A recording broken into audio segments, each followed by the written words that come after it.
Zakaj bi to naredil? Ker je bilo čist, bilo je prirejeno. Dokazi so bili odstranjeni z prizorišča. To je povedal vodilni preiskovalec o prizorišču zločina v primeru Murdoch po prvem sojenju.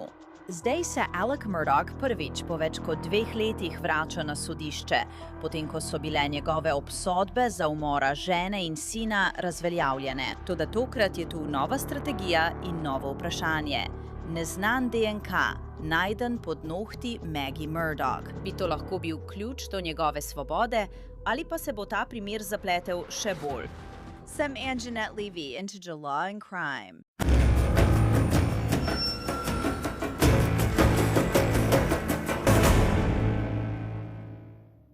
No, spet imamo občutek, kot da smo to že doživeli.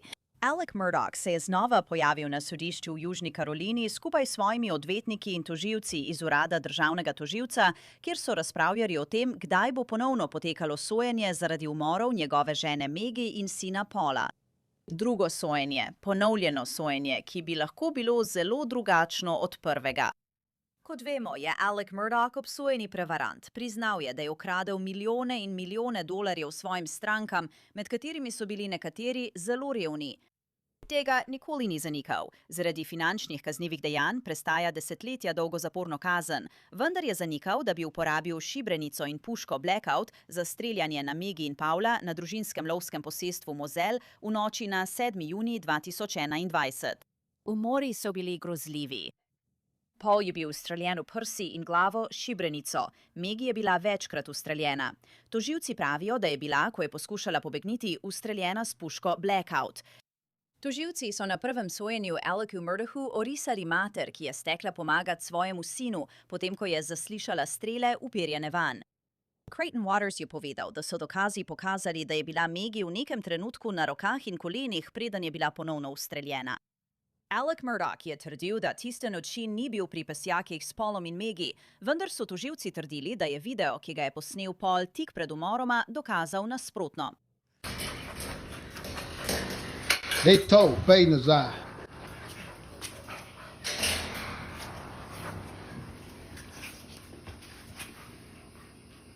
Hitro, Cash, kaj, pridem, Julia, pridem, prosim. Hey, it's okay. Come here. Come here, Cash. Sranje. Objavi to mači. Ej. Mi opet! Baba! Čakaj, baba. Baba, hej, mama. To je morski prašiček, tu je... Pridi sem, Cash. Pridi sem, Cash. Pridi sem, sledi! Cash, hitro. Piščane! Pridi sem, fantje, Julia! V redu, hitro!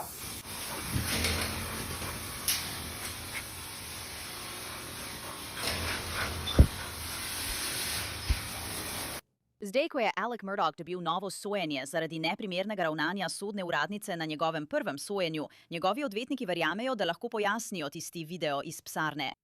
In še ena teorija bo tokrat bolj temeljito raziskana strani obrambe. Želijo testirati neznan moški DNK, ki so ga našli pod nohti Maggie Murdoch. Več o tem kmalu. Obramba verjame, da bi to lahko bil prelomni trenutek za njih, medtem ko tožilstvo to bolj ali manj zavrača. Tokrat je nova sodnica. Njeno ime je Deborah McCassell in je stroga, a pravična. Je nekdanja odvetnica obrambe, ki je nekoč kot odvetnika, ki ga občuduje, navedla Murdochovega odvetnika Dicka Harputliana. Kar zadeva Aleca Murdocha, se je ves nasmejan sprehodil v sodno dvorano v oranžnem zaporniškem kombinezonu, uklenjen in z lisicami na nogah. Sodnica McCassell ni izgubljala časa in je takoj prešla k stvari. Vidim, da je dvorana polna. Dobro jutro. Pozdravljeni. Za tiste, ki še nikoli niste bili v okrožju Lexington, dobrodošli na sodišču okrožja Lexington.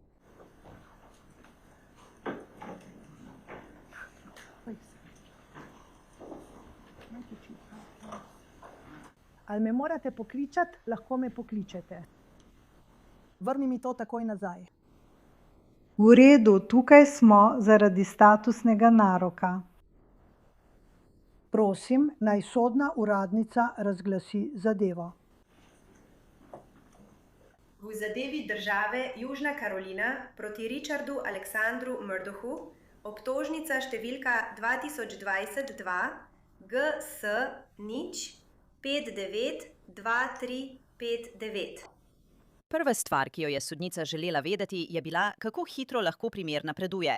Veliko dokazov je enakih, vendar je izmenjava dokazov lahko še vedno v teku. Zato je vprašala, ali ima obramba vse, kar potrebuje. Ali imamo vse telefonske zapise in ali so ti popolni? Sporočila, ekstrakcije podatkov iz mobilnih telefonov in morebitne dodatne ekstrakcije, videoposnetki, ali so balistični dokazi o orožju, ali imamo vse to popolno. Prstni odtisi, toksikologija. Mislim, da je bil zadnjič tudi strokovnjak za analizo vzorcev krvnih madežev. Samo vedeti želim, kje smo glede teh postavk v postopku razkritja dokazov. Naj tožilstvo odgovori na to, prosim. Da, gospa, spoštovana sodnica. Tako smo zagotovili in seveda že precej pred prvim sojenjem, zagotovili zelo obsežno predajo dokaznega gradiva. Nisem seznanjen z ničemer iz predmetov, ki ste jih omenili, da jih tožilstvo ne bi zagotovilo obrambi. In če že kaj, ima obramba več kot tožilstvo, zaradi zelo temeljitega pregleda privilegiranega gradiva, ki je bil opravljen na primer na prej imenovanem odvetniku in podobnih zadev. Po mojih informacijah je bila obrambi zagotovljena popolna ekstrakcija, medtem ko je tožilska ekipa, preiskovalna ekipa, prejela le iz prejšnjega pregleda nekaj ekstrakcije zadnjih 3 mesecev.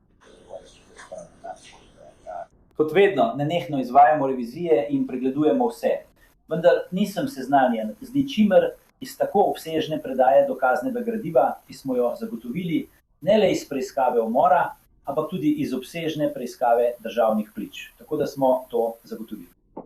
Očitno nisem seznanjen z ničemer v tej kategoriji. Obramba se s tem ni strinjala. Torej, ne vemo, česa ne vemo. In navedel vam bom primer. Naj to predam vaši časti in vam izročim.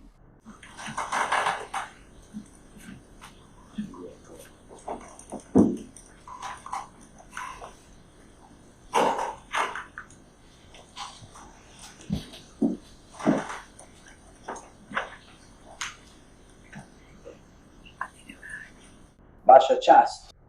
To je prepis intervjuja opravljenega z nekim fantom, Rodneyjem Chapmanom in drugim policistom. Kdo so bili ljudje, ki so najprej prišli na kraj dogodka, obdelali prizorišče in bili zelo vključeni v forenzično obdelavo prizorišča. In če greste na stran 6, Chapman, ki je bil odgovoren za prizorišče, pravi to. To je televizijski intervju 13. marca, 10 dni po začetku tega primera. Na vprašanje, ali je imel po dogodku kakšno pomoč, odgovori da. Oziroma da.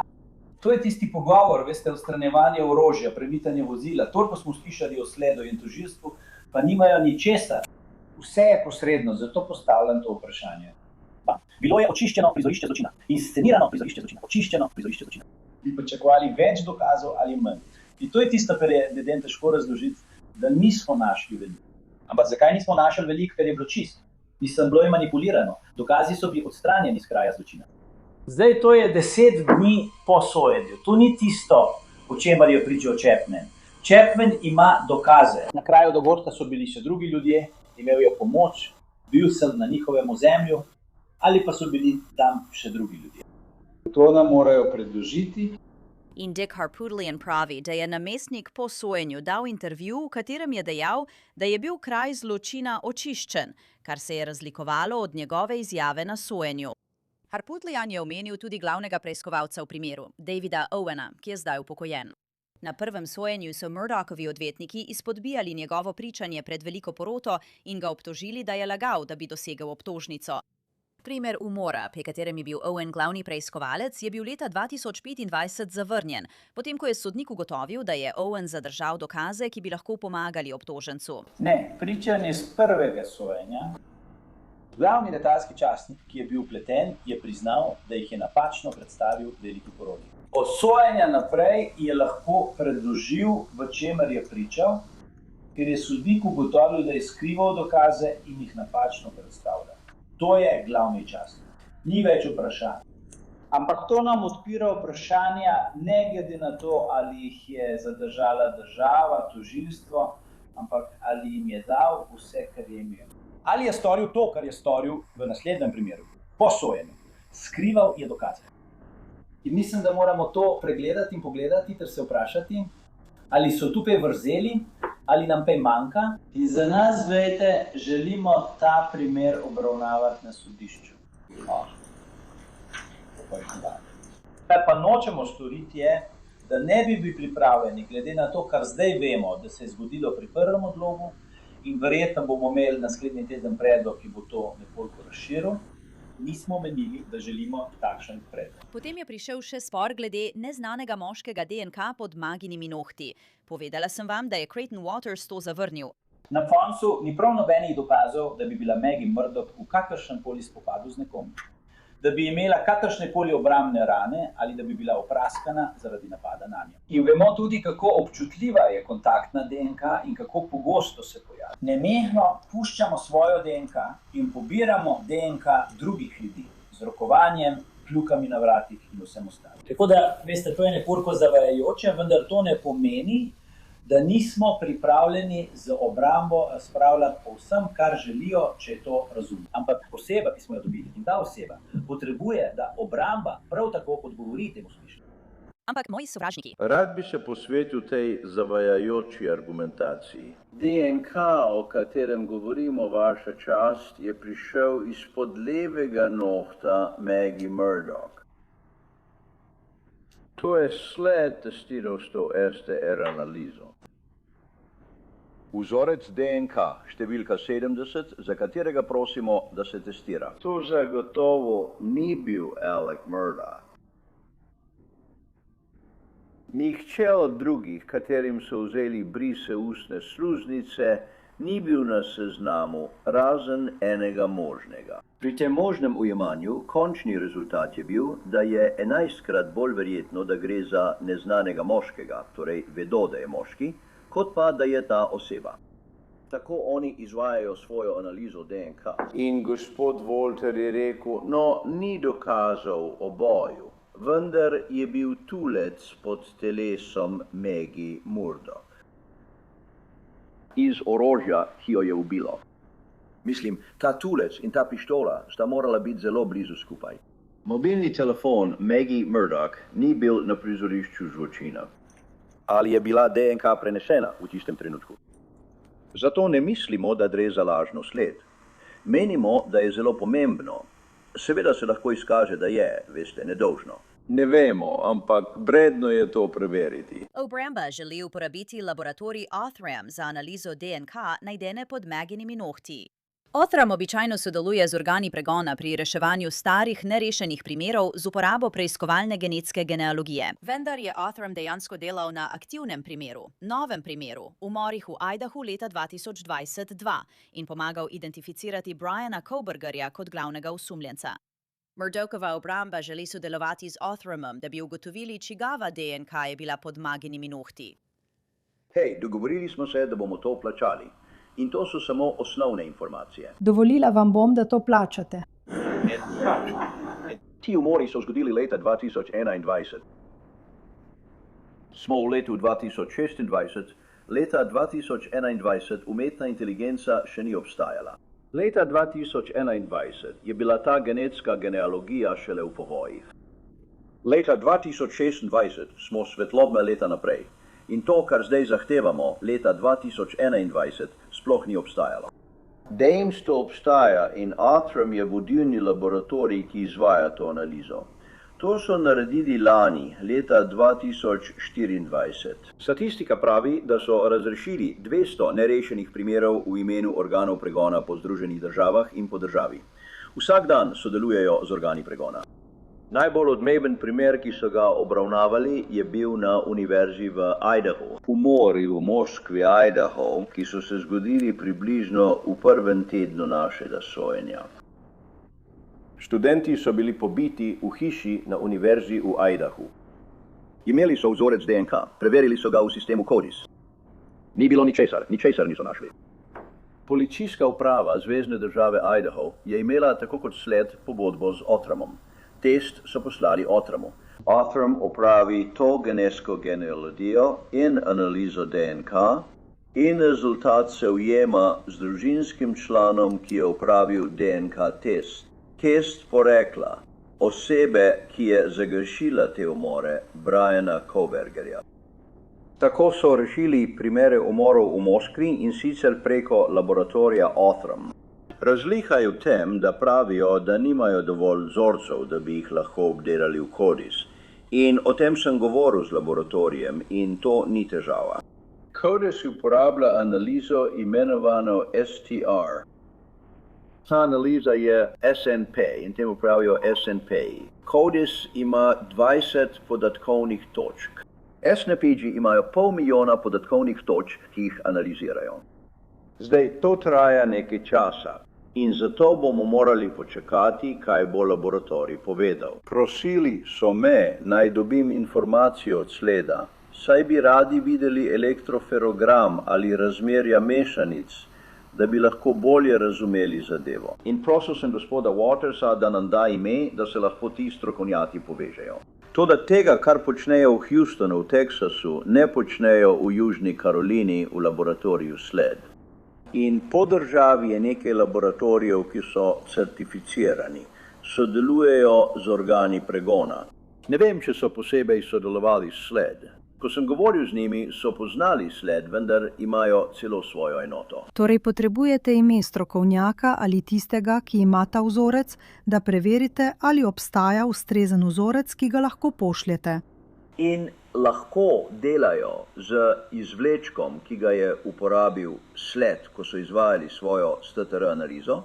S tem lahko delajo tam. To so mi povedali. Ampak Gospod Waters, mu lahko daste ime, da lahko nadaljuje? To sem navedel v svojem predlogu, vaša čast. Če nam prosim daste ime, bom z veseljem poskrbel, da jih sled kontaktira in se z njimi pogovori o njihovih domnevnih zmožnostih in predlogih ter vseh postopkih. DNK testiranje prek Outhrama ni zagotovljeno. Sodnik bi moral to še vedno odobriti. Poleg tega pa je odvisno tudi od tega, ali je vzorec sploh uporaben ali ne. To pa želim, da naredite, gospod Griffin. Želim vedeti, koliko časa bo trajala analiza.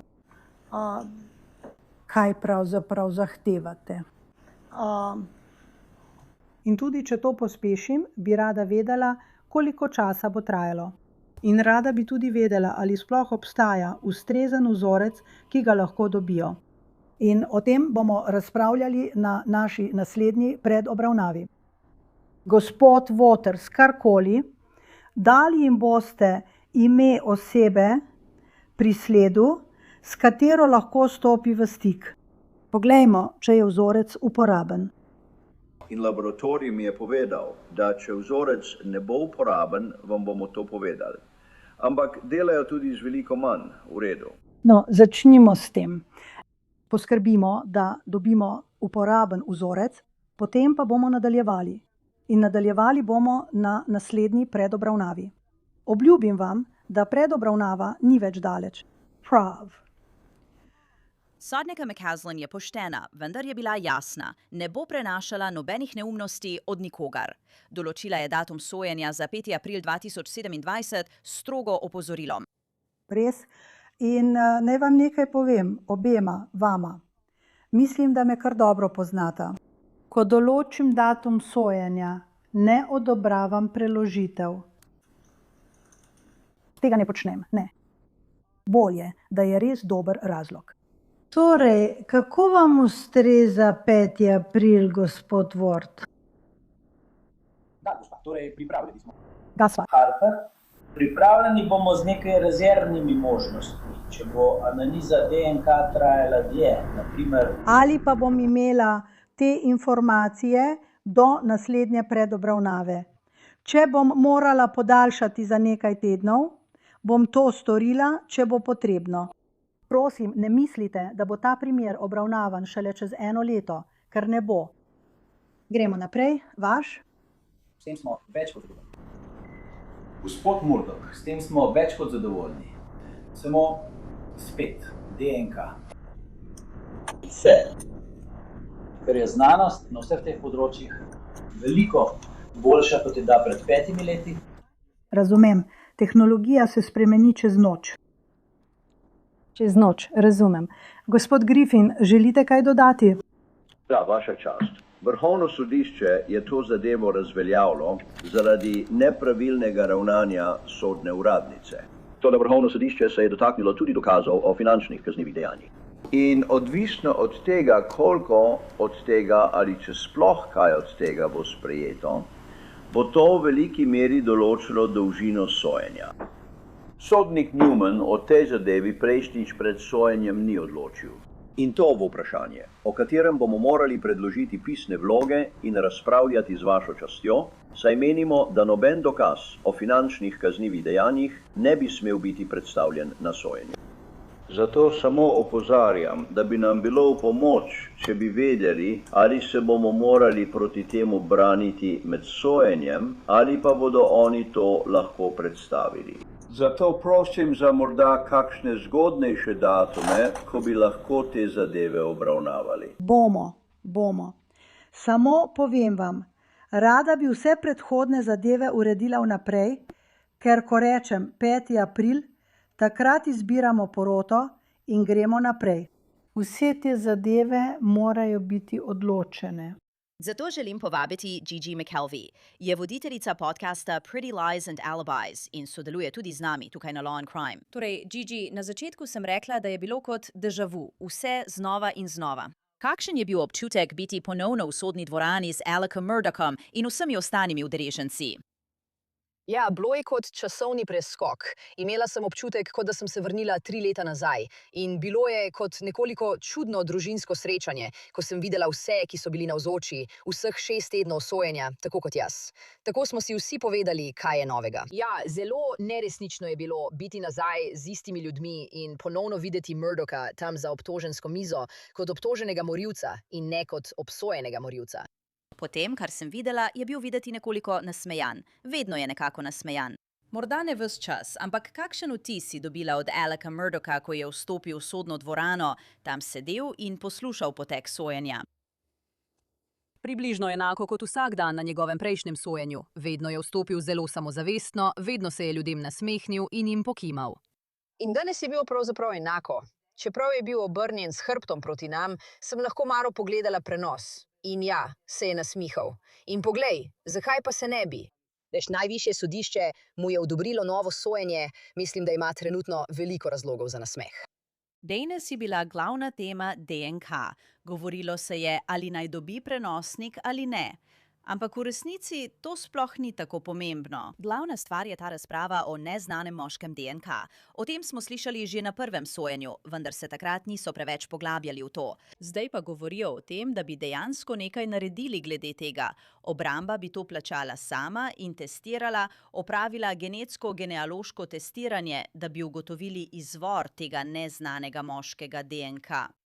Ali je bila na to kakšna reakcija med občinstvom v sodni dvorani? Ne, ampak to je bila ena tistih stvari, kjer so vsi postali bolj pozorni in poslušali nekoliko bolj natančno. Ker, veste, če pomislite na to je bil primer, ki je temeljil na posrednih dokazih, na podlagi katerega je bil obsojen. Razen nekaj stvari. S tistim informacijskim centrom v avtu, ki je pokazal, da je avto upočasnil, ko mislijo, da je vrgel Maggie in telefon skozi okno. Sicer pa ni bilo ničesar, kar bi kogarkoli povezovalo s temi umori. Zato mislim, da mora obramba močno izkoristiti ta DNK, saj lahko glede na rezultate ustvarijo veliko razumnega dvoma. Če bo šlo v njihovo korist, bi to lahko bil znani storilec, ki ga bodo zagotovo privedli in zaslišali. Ampak mislim, da je to tisto, na kar stavijo v tem drugem sojenju, ker kot si rekla, v prejšnjem sojenju s tem niso naredili ničesar. In zdaj želijo to poslati enemu vodilnih strokovnjakov za DNK v naši državi, da to preizkusi in ugotovi, ali lahko, tako kot pri Brianu Kobergerju, najdejo kakšno družinsko povezavo do tistega, katerega DNK je bil pod njenim nohtom. Tako da mislim, da je to tisto, na kar moramo zdaj biti pozorni pri tem sojenju. In imamo novo sodnico. Imamo novo sodnico Deborah McCaslin. Prej v svoji karieri je bila odvetnica za obrambo. Prišla je tja in se takoj lotila dela. Kaj si mislila o njej? Obožujem to sodnico. Sodnik Newman. Obstaja samo en sodnik Newman. Osvojil je naša srca, ampak ona je zelo odločna in neposredna. Kot je rekla, to je najstarejši primer na njenem seznamu in noče čakati.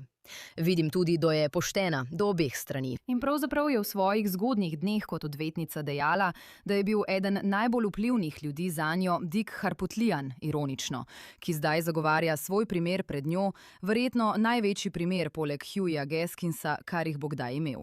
Tako da mislim, da po eni obravnavi želi preiti k bistvu. Noče zamud poznih vložitev. Želi, da vse poteka kot dobro naoljen stroj, saj so se umori zgodili leta 2021. Zdaj smo v letu 2026. Zato pravi, končajmo to. In mislim, da bo ta sodnica vztrajala pri rokih in datumih. In to je osvežujoče, ker kot veš, se lahko te stvari zavlečejo za mesece ali celo leto.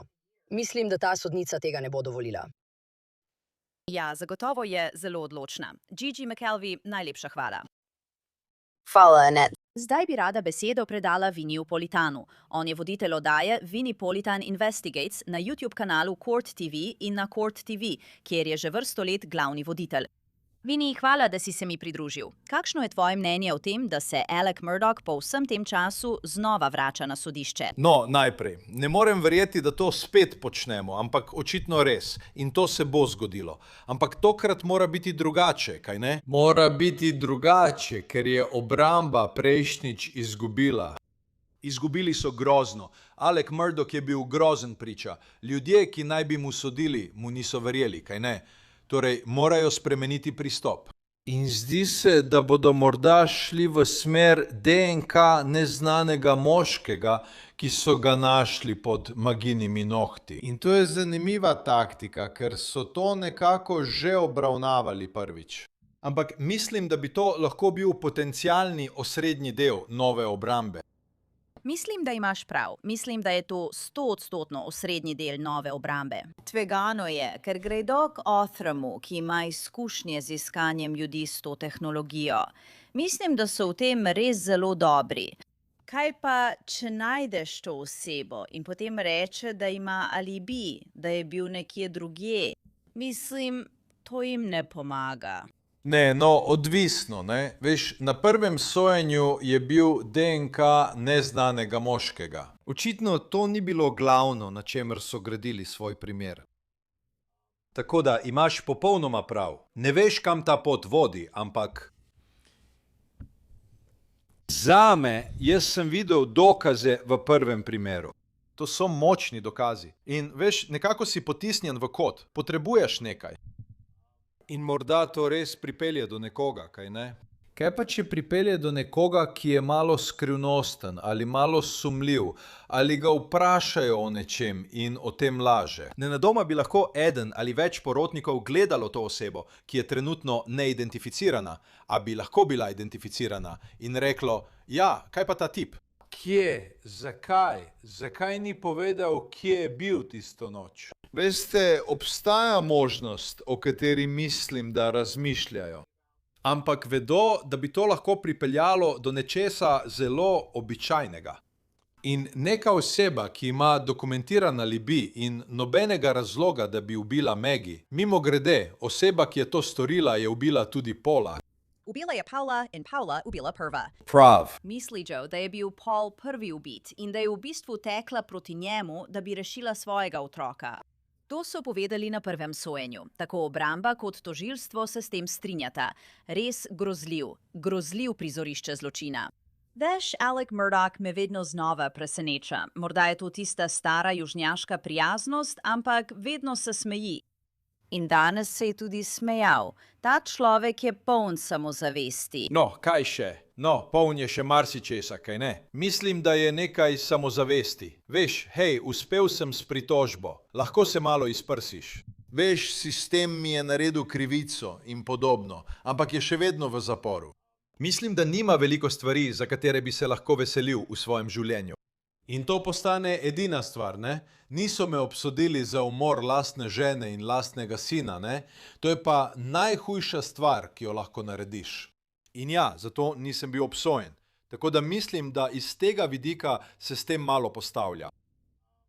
Ampak konec koncev ne gre nikamor. Njegovo življenje je zdaj popolnoma drugačno kot prej, ko je, veste, letel s helikopterjem na univerzitetno svetovno prvenstvo in počel, kar je hotel, kjerkoli je hotel, ter se izogibal posledicam na vsakem koraku. To je povsem drug svet, tako da v tem njegovem veliko manjšem svetu je to zanj velika stvar. To je zanj res velika stvar. In še vedno čakam na še kakšnega zajca iz klobuka, za katerega mislim, da ga bo obramba še poskušala potegniti iz klobuka. Tako da mislim, da je to nekaj v stilu ostanite z nami. Ampak dokazi so še vedno tisti iz prvega sojenja, tako da bomo videli, kaj se bo zgodilo. In še vedno morajo mimo tistega videoposnetka iz Pesjaka. Tako da bomo videli, kaj se bo zgodilo. Vinnie Politan Investigates, oglejte si to na YouTube kanalu Court TV. Najlepša hvala. Najlepša hvala. Tukaj je moje mnenje o sodnici. Sodnica McCaslin se zdi odločna, je poštena, brez neumnosti, ima res dober smisel za humor. Zdi se kot popolna sodnica za ta primer. Tožilstvu daje, kar potrebujejo, hkrati pa tudi obrambi daje čas, ki ga potrebujejo za preiskavo in najem strokovnjakov. Torej, počakajmo in poglejmo, kaj bo naredila. Medtem bo naslednja predobravnavna obravnava Aleka Murdauga avgusta. Za zdaj se je vrnil v zapor, kjer prestaja kazen zaradi obsodb za finančne zločine na državni in zvezni ravni. Trenutno je sojenje predvideno za april 2027, zato ostanite z nami.